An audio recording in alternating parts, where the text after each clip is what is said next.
Enjoyed this video? Please like, share, and subscribe. It really helps. You are entering the fractured mind, a place where reality bends, shadows whisper, and the boundaries of reason begin to crack.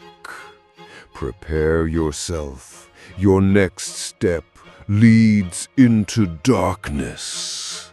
Briar Glen, Oregon wasn't much on a map. A logging town that had reinvented itself, selling mystique instead of timber. Hand-painted signs on Main Street read Bigfoot Country. Coffee shops sold Squatch lattes. Tourists came for campfire stories, novelty t-shirts, and weekend hikes that promised glimpses of shadowy giants. When 3 campers disappeared just after the 4th of July, the town reacted the way it always did, with whispers, with nervous laughter, with shrugs that didn't reach the eyes. Sheriff Ed Garrison combed the woods with his deputies.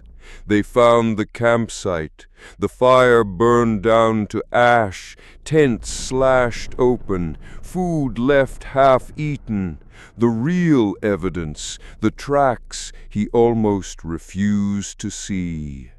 Each footprint was longer than a boot, pressed deep into the mud, spaced too far apart for a man to fake. He ordered the prints photographed, but he didn't speak of them, not yet. Tourism season had just begun. Sam Hartman made a living on disbelief. His channel, Cryptid Cutter, thrived on mockery, slow-motion analysis of trail cam photos, side-by-side breakdowns of costumed pranksters. His fans loved it. Every sighting he dismantled was another nail in the coffin of superstition. So when the anonymous email landed in his inbox, Sam expected another laugh. The video, though, made his stomach knot. The shaky firelight, the guttural growl, the sudden eruption of violence, the sound of bones snapping, and worst of all, that last shot, the shadow stepping into the fire's dying glow, massive, silent, upright. He replayed it again and again, frame by frame, looking for seams, masks, tricks of light. But the deeper he searched, the more wrong it felt. He didn't upload a breakdown. He didn't laugh. He sat in silence, asking himself a question he had never asked before. What if? Briar Glen's mayor called the missing campers a tragic accident, a bear maybe, or a fall into the river. The sheriff kept his mouth shut. But the town felt different. Guides refused to take tourists past the ridgeline. Old-timers stayed indoors after dark. And in the diner, more than one voice muttered that it was him, back again. Tourists still came, cash still flowed, but tension thickened like smoke before a fire. That's when Sam showed up. Sam hadn't meant to come. He told himself it was just research, maybe fresh material for the channel. But the truth was simpler. He needed to see if the story was real. At the sheriff's office, he asked about the campers. Ed Garrison's jaw tightened. "You're wasting your time, son.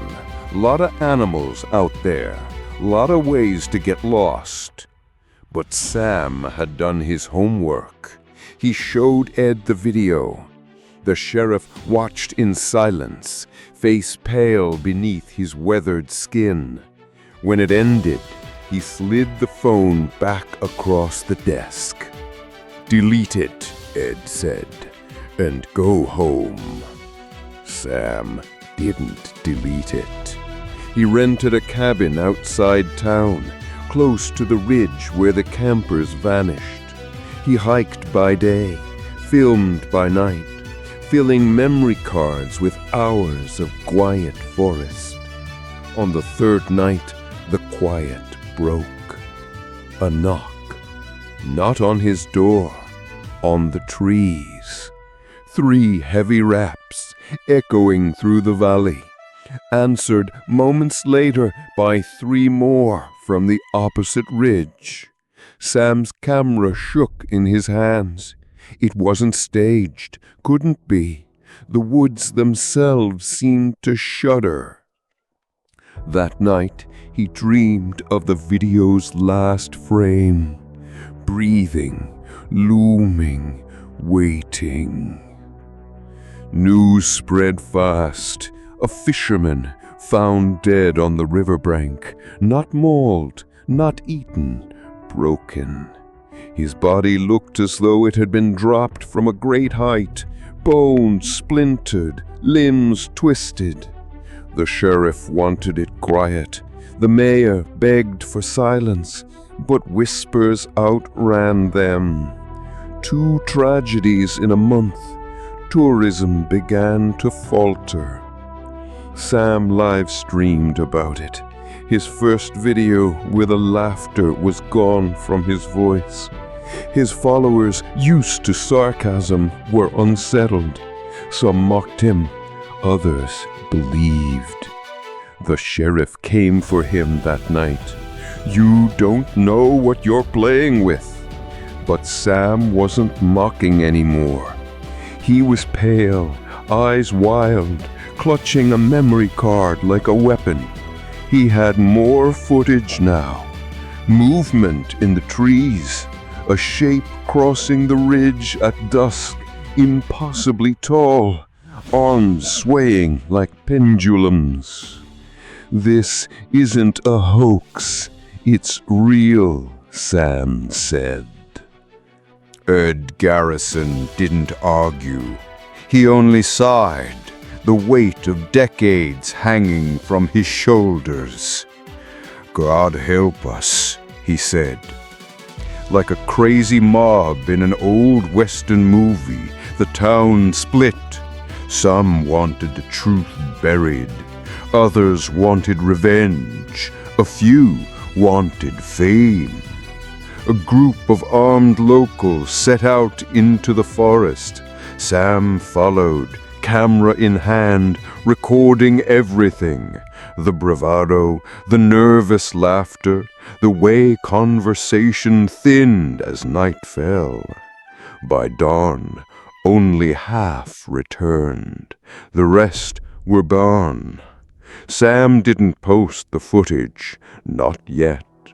But he couldn't stop watching it, couldn't stop hearing the final sound on the recording. Not a scream, not a growl, a laugh, deep, human-like. Tourism collapsed. The mayor resigned. The sheriff drank alone in his office. And Sam, once the loudest skeptic on the internet, sat at his desk, staring at a blinking cursor. His next upload would change everything. Proof. The kind of proof people had killed for. The kind of proof that could destroy him. But as he hovered over the upload button, he froze, because another email had arrived. Anonymous, no subject, 1 file, just video. The video was of him? grainy but live. The feed showed Sam, right now, sitting at his desk, in his cabin, in the pale glow of his monitor. His chest tightened as he leaned closer to the screen. Behind his own reflection in the glass, a faint outline shifted. A extremely large figure, just outside the window. He froze. He didn't dare move, didn't dare breathe. Then the video feed went black.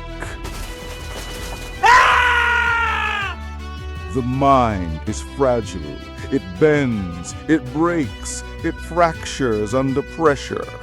But sometimes it isn't your mind that's the problem. Sometimes it's the places we let inside. So if you ever find yourself in the Oregon's camping grounds and you hear something go bump in the night, it may be too late.